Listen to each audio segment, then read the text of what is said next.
Hello and welcome to Liberty and Gun Rights Podcast. My name is James Moffitt, and I'll be your host. This is your voice for liberty and gun rights, because silence isn't an option. Subscribe and stay armed with truth. You can contact me at lgrinfo@proton.me. That's lgrinfo@proton.me. Thank you and have a nice day. Goodbye.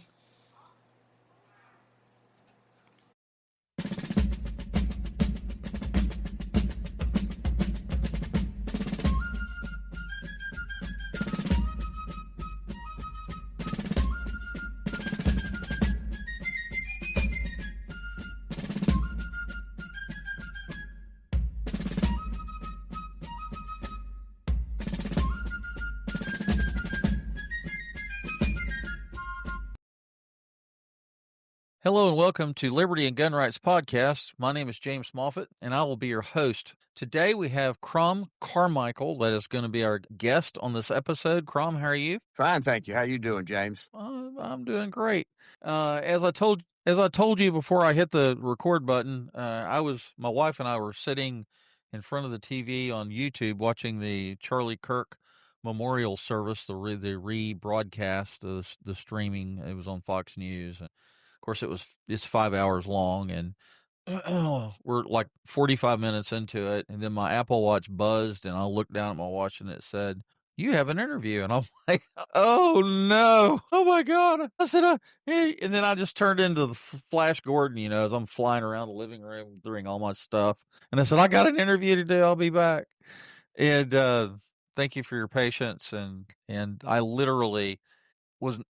I'm just not prepared for this, but we're going to run with it anyway. And to the listening audience, if this sounds like it's unscripted, that's because it is. It is totally unscripted. And we're just going to talk about freedom. We're going to talk about a little bit of religion. We're going to talk about Jesus. We're going to talk about Charlie Kirk. Crom's going to talk to us about the founding documents for our great nation, the United States of America. And, Crom, do me a favor and introduce yourself to the listening audience for me. Well, James, thanks very much for having me. And I am Crom Carmichael from Nashville, Tennessee. And I graduated from Vanderbilt way back in 1971.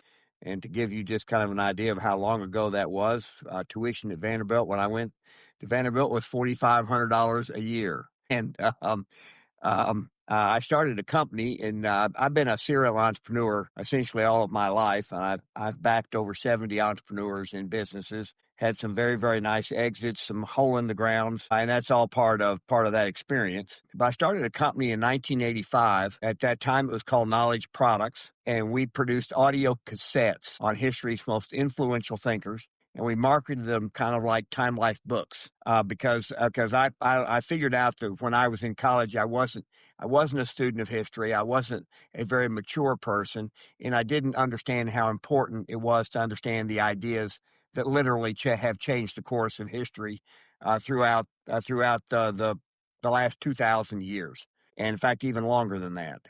So Giants of Political Thought was an idea that I had. What I needed to find was people who were competent at creating the content. I needed to find a manager who was great at running the company. And fortunately, I found a wonderful man named Mike Hassel.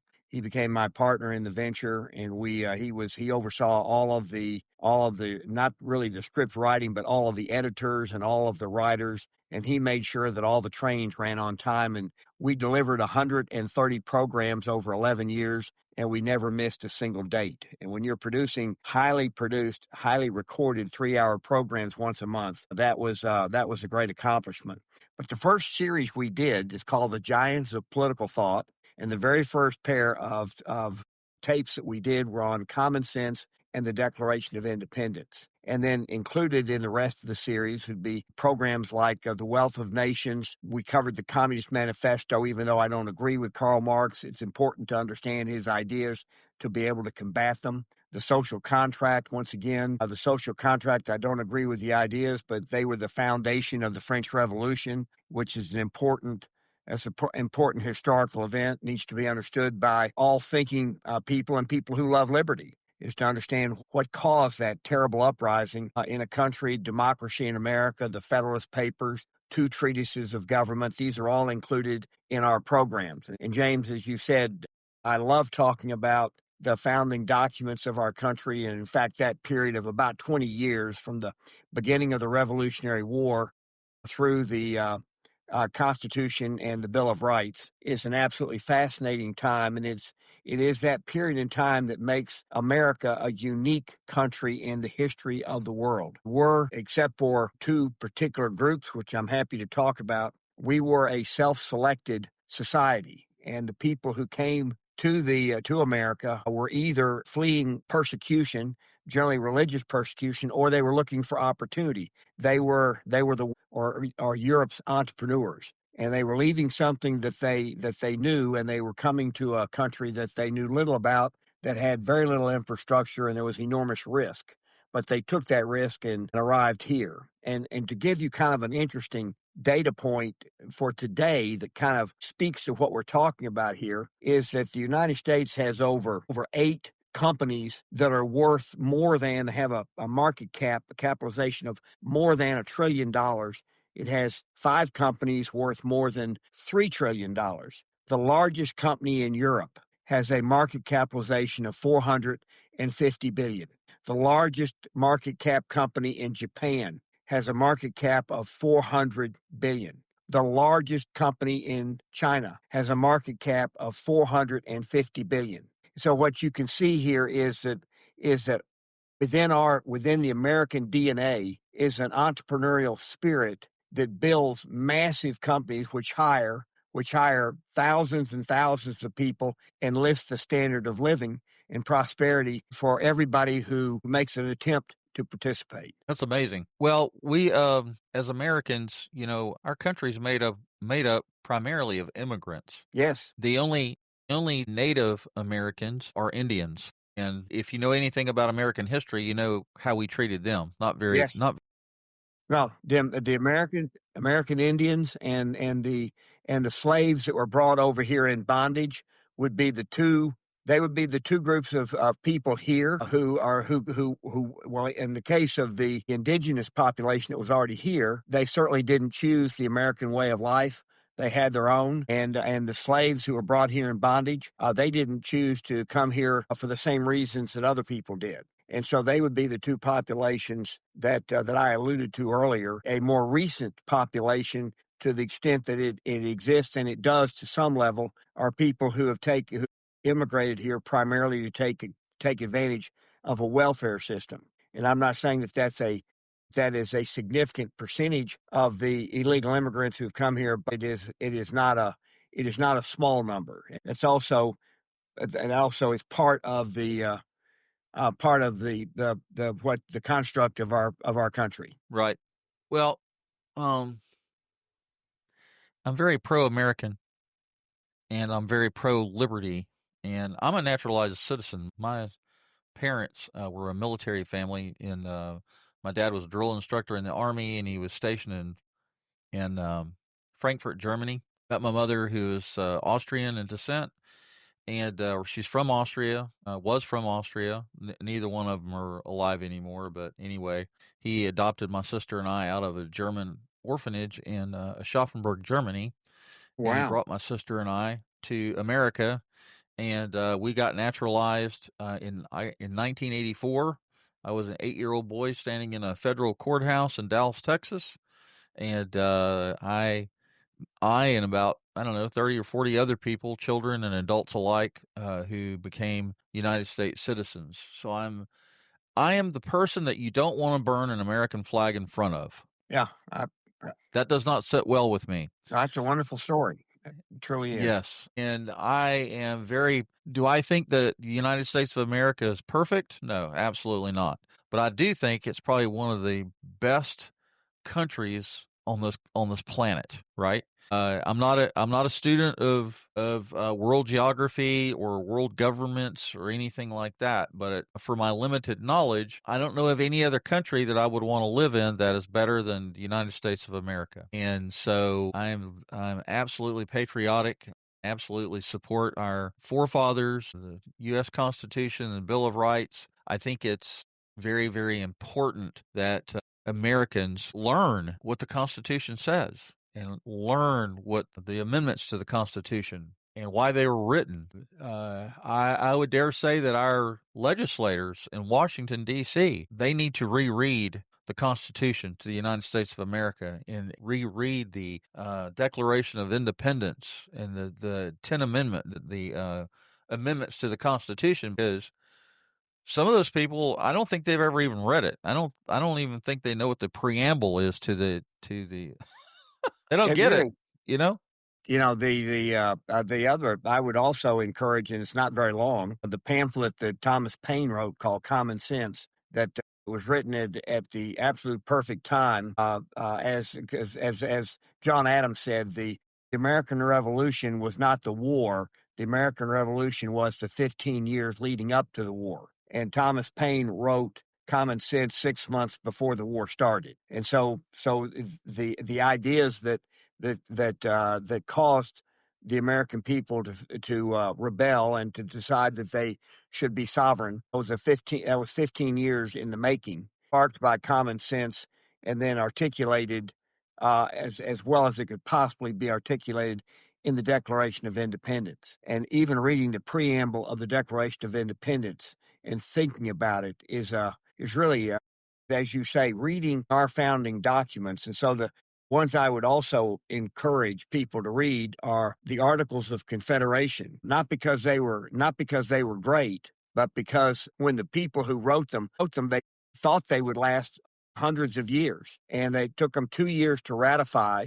what took them 90 days to write, and then they lasted 5 years. And before the new states, 13 states, sent representatives to Philadelphia to either amend the Articles of Confederation or to write a new document, which they chose to do, which was the Constitution. And the process that the Constitution was written is really, I think, a very, very important.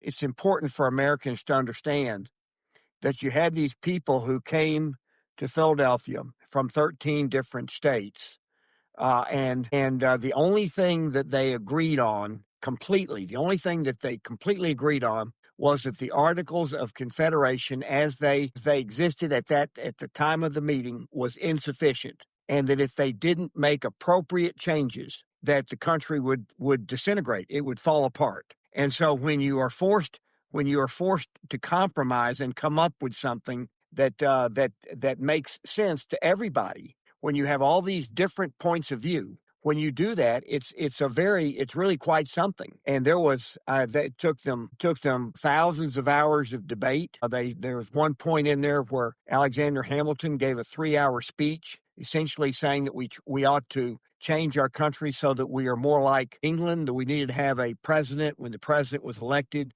the president would serve for life, and it was almost like a hereditary type of thing. And when Hamilton finished his 3-hour speech, he didn't get a single question, and he got no applause. So he realized that his ideas were just not popular. So he left the convention for a period of time. He came back later, and he said, I've rethought about all this, and so we don't need to have a king. We don't need to have a president for life. And so the Constitution ended up being drafted the way that it was drafted. It had one fatal flaw, or I should say one near fatal flaw, but it was a near fatal flaw that could not be resolved under that set of circumstances in our time in history, and that is that the Constitution left the institution of slavery in place in the South. And you had the free states in the North, you had the Southern states, you had all kinds of issues about discussions, but they couldn't eradicate slavery and still have a country. So and we know it was a near fatal mistake because we ended up about 70 years later, we had a civil war over the issue of slavery. And but the Constitution itself is still a document that is worth studying. The Bill of Rights worth studying, and then the remaining amendments. Some of the remaining amendments are less important than others, but the Bill of Rights is each one of the first 10 amendments is very important to the fabric of our country. Amen. So what what we know what the Second Amendment says. We know what the First Amendment says. First Amendment's about freedom of speech. Second Amendment is about us having the ability to be armed and to be able to strike down a tyrannical government. The Bill of Rights, and what it says is the Third Amendment to the Bill of Rights prevents the government from forcing homeowners to allow soldiers to use their homes. So before the Revolutionary War, the British soldiers could just take up residence in people's homes. And so the Third Amendment prohibited that. The Fourth Amendment bars the government from unreasonable search and seizure. We're pretty much familiar with that one, and of the individual or their property rights. And the Fifth Amendment provides several protections for people accused of crimes. In states that serious crimes must be started with a grand jury. So this is the process that how people who are alleged to be criminals, how they must be treated to get what we describe as due process. A person cannot be tried twice for the same offense. That's called, as you know, double jeopardy, or have property taken away without just compensation. That's also in the Fifth Amendment. So that's what is called the takings clause. Then people have a right against self-incrimination and cannot be imprisoned without due process. Those are all very important in how we manage our country from a criminal standpoint. And those rules apply not only at the federal level, but they apply at the state level. The Sixth Amendment provides additional protections to people accused of crimes, such as the right to a speedy and public trial by an impartial jury in criminal cases. And by the way, each one of these amendments is in there because of the experience that the colonists had Right. under British rule. And each one of these is a protection against how almost all European countries were governed or were ruled, depending on which word you choose to use. And then the Seventh Amendment extends the right to a jury trial in federal civil cases. So that's not a particularly important one unless it applies to your particular situation.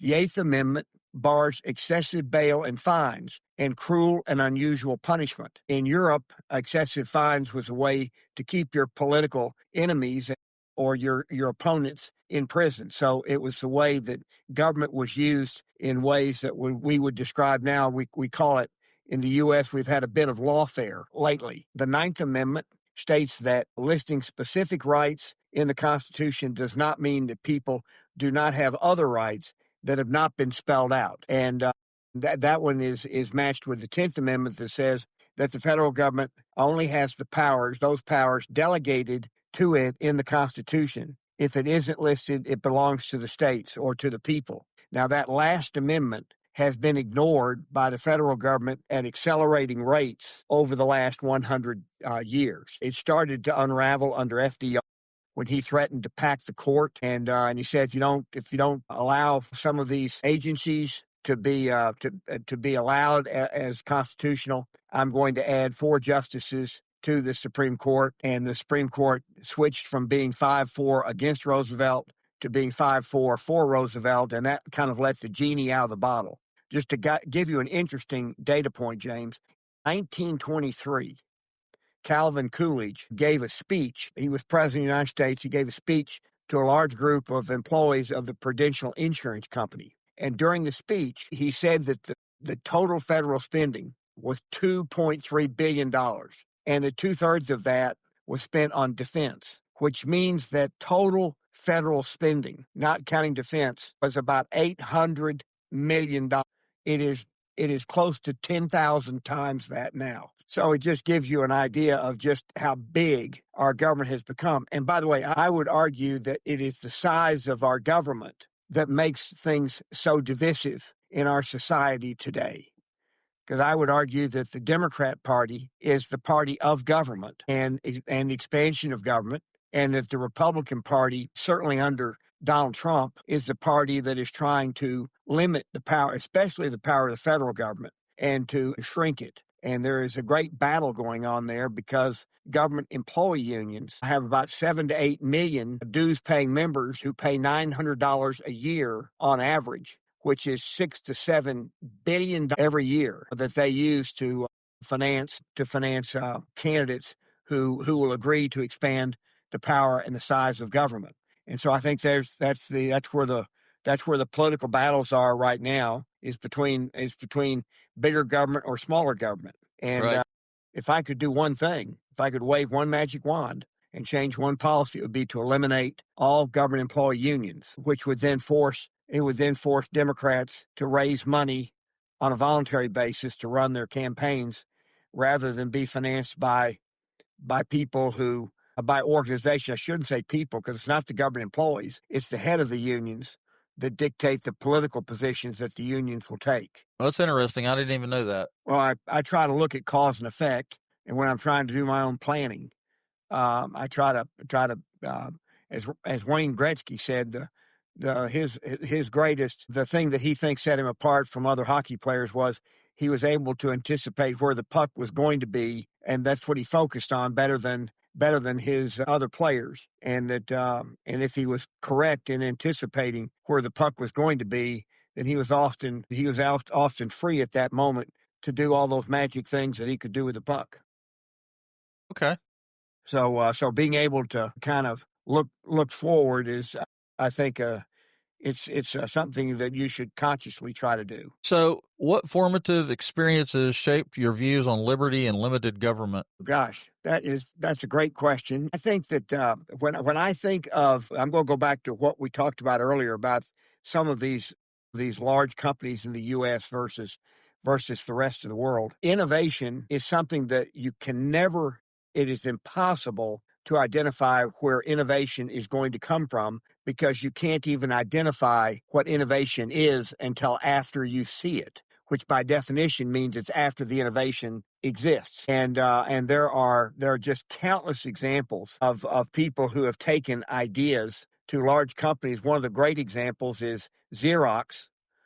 Took their idea of a copying machine to them and to a bunch of other very large companies, and their answer was, we already have carbon paper, so why on earth would anybody need to copy anything? And so it was very, very difficult for Xerox. Back in those days, that was the name of the first copiers. It was very difficult for them to get financed. Federal Express, Fred Smith's story is an amazing story of building Federal Express from nothing to a giant company. Steve Jobs would not have started Apple had IBM decided to invest in personal computers. And so you have cases where very large companies with experts are presented with an idea that is novel to them, and they automatically don't think it's going to work, because human beings don't particularly like change until after they see that the change is beneficial to them, and then they love it. And so we are a country we're the first country in the history of the world to put into our founding documents, Constitution, that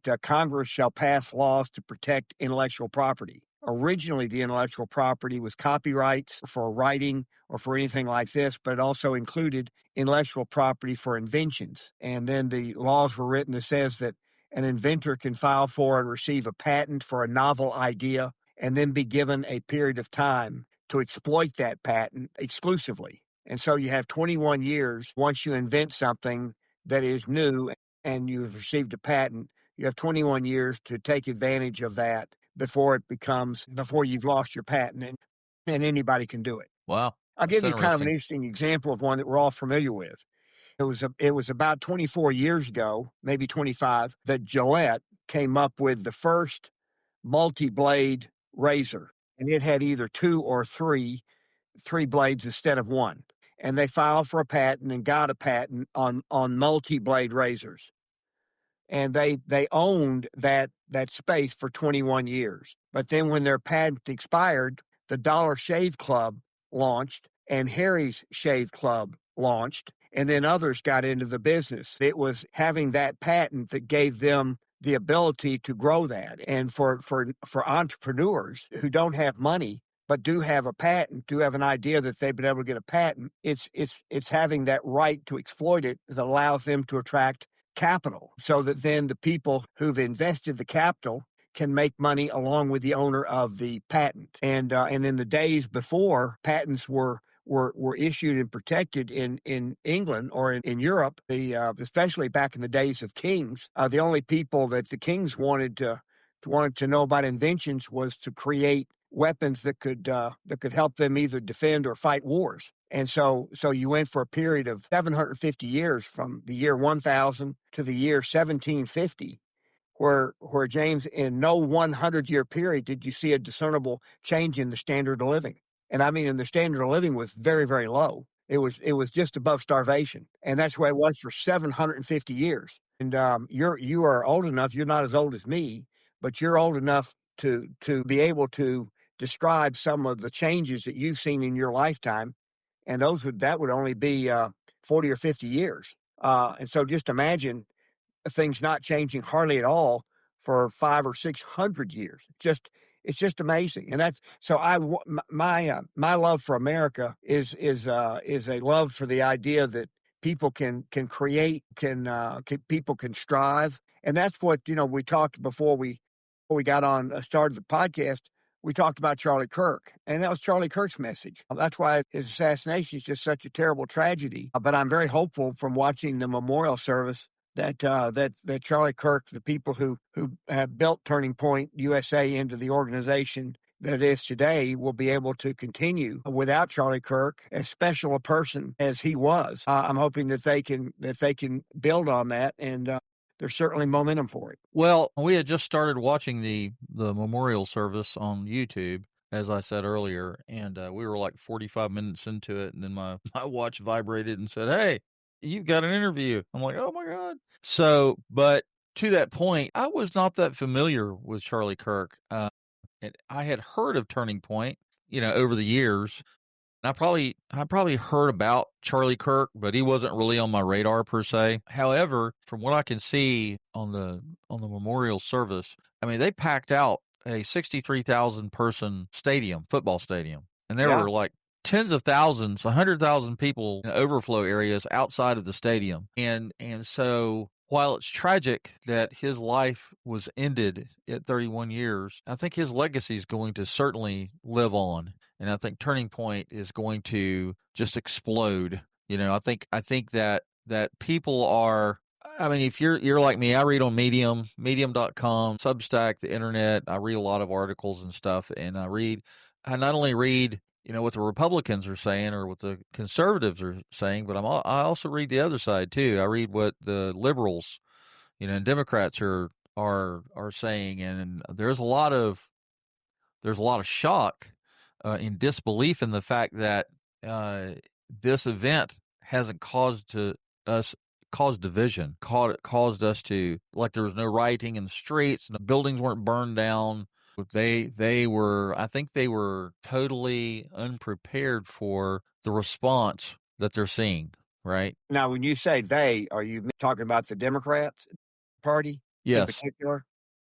Yeah, Well, I'm talking about the people that are. I'm not saying people are hateful or anything. I'm just saying that there are people that don't agree with Charlie Kirk. They don't believe conservative viewpoint.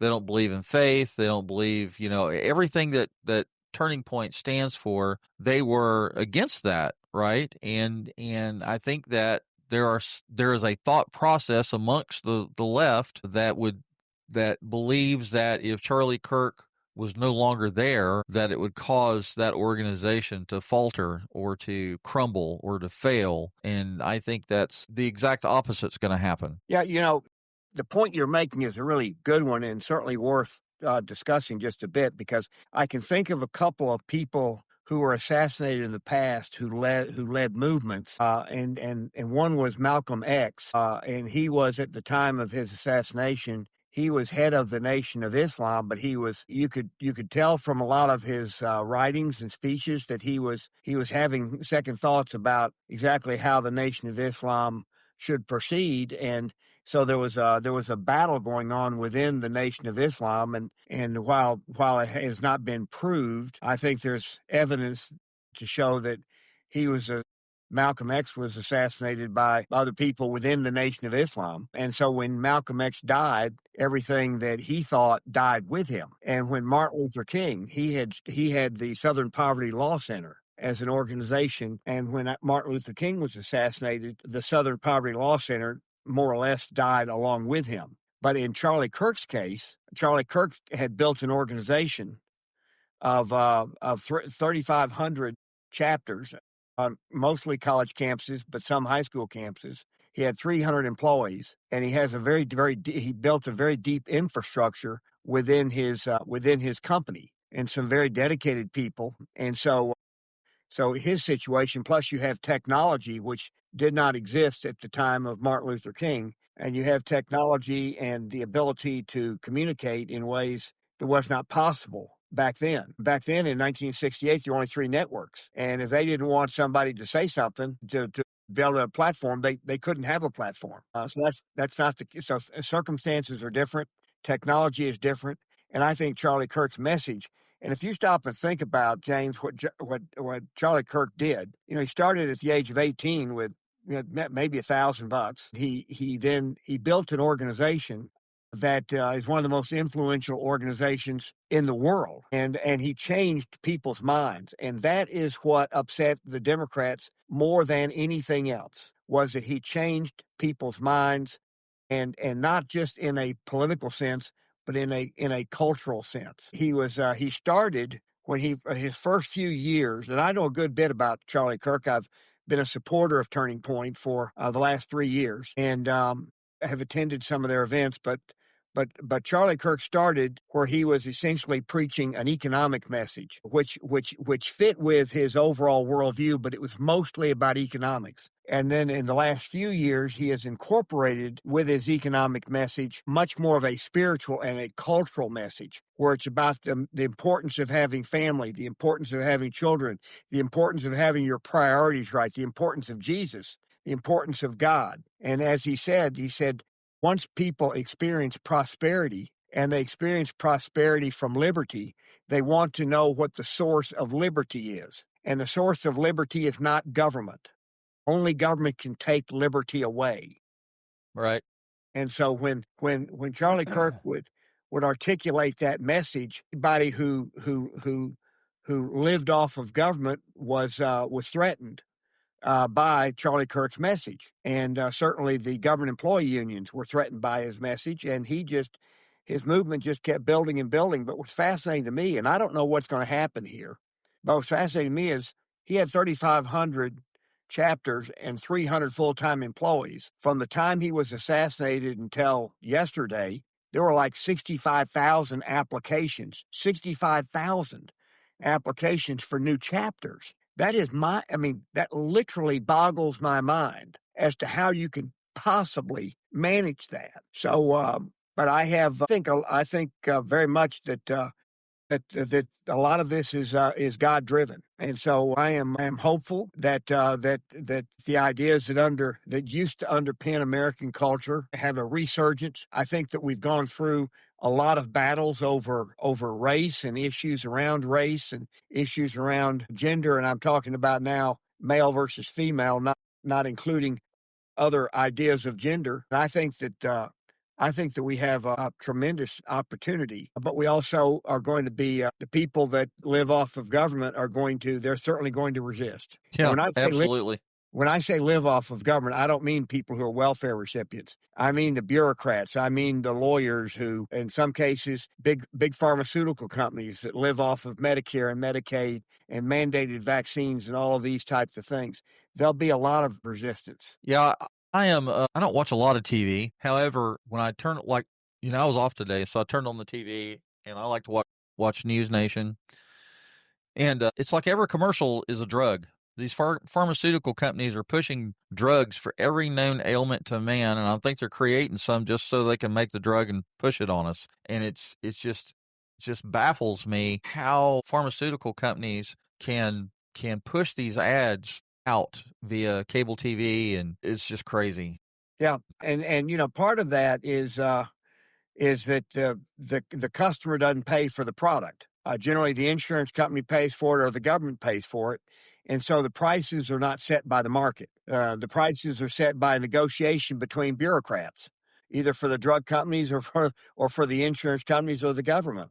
And as Trump said, the average price of of a drug in the U.S. is 3 or 4 times as high as what the pharmaceutical companies charge in Europe or in Canada. And why should Because the American people have to pay that enormous premium? pharmaceutical companies, that's $1 billion industry Multi or more. multi-billion. Multi-billion. Yeah, multi-billion Probably dollar maybe $1 trillion, is but it's crazy. huge. Yeah, it's huge. The market cap of all those companies is definitely well into the trillions. And yet in 2025, we still have not figured out a cure for cancer. Well, you could make an argument. I'm not going to, but one could make an argument that there's a reason for that.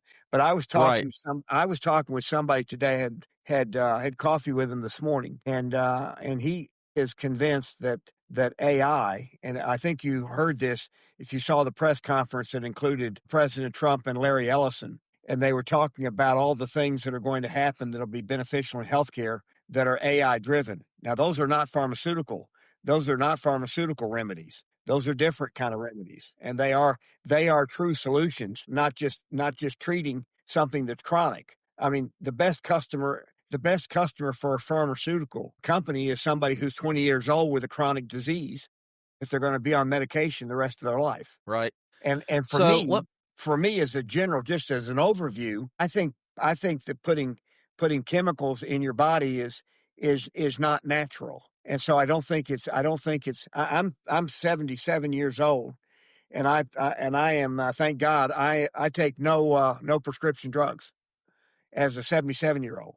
And I've taken supplements for 25 years, and I think that those supplements have helped me. My wife generally fixes very healthy meals.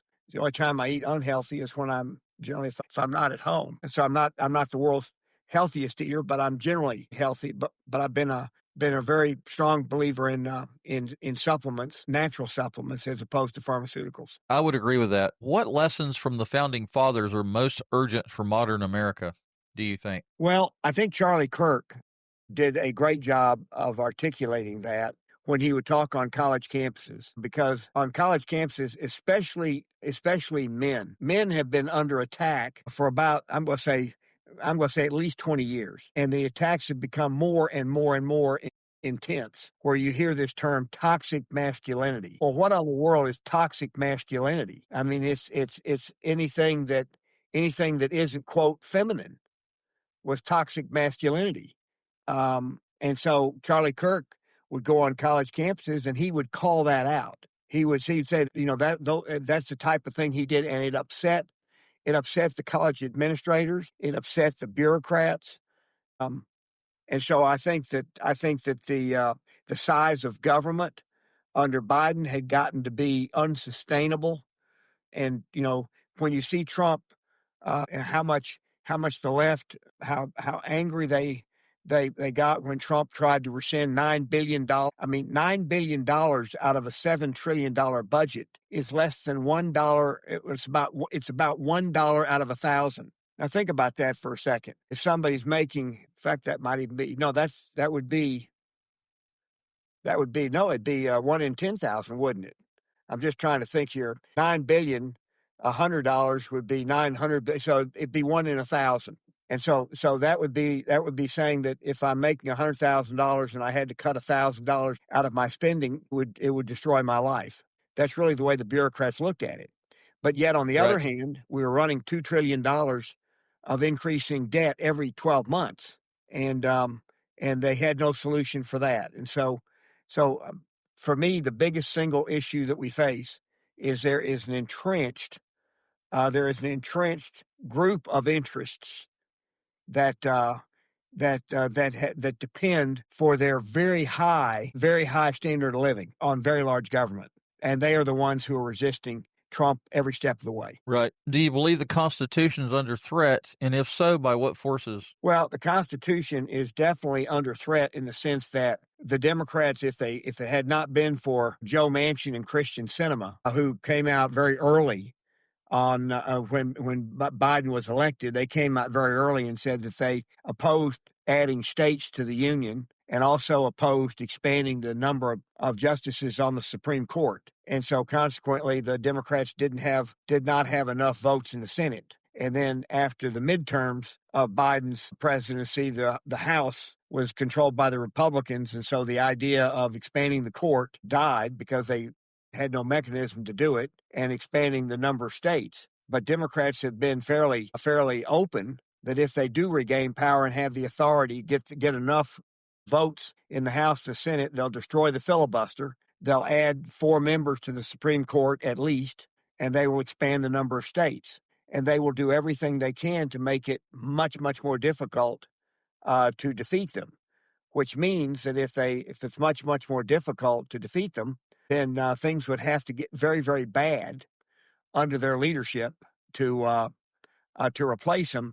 And when things get so bad, there's not a lot that can be done. I look at California as an example of a state that has been controlled by one party for a long time. You just look at California has the highest taxes in the country. It has the highest number of homeless. It has the highest poverty rate. It has the most expensive homes. And so it has the most expensive gasoline in the country. It has the most expensive food, to buy groceries. And so here's a state that is a socialistic state as you have in our union. And there are more problems in that state than any other state. And their educational system is a complete disaster. So you look at all this and you say, I don't want to go there. And I'm concerned that is because that is an example of a government that's controlled by the Democrat Party. That's the direction of the country. California,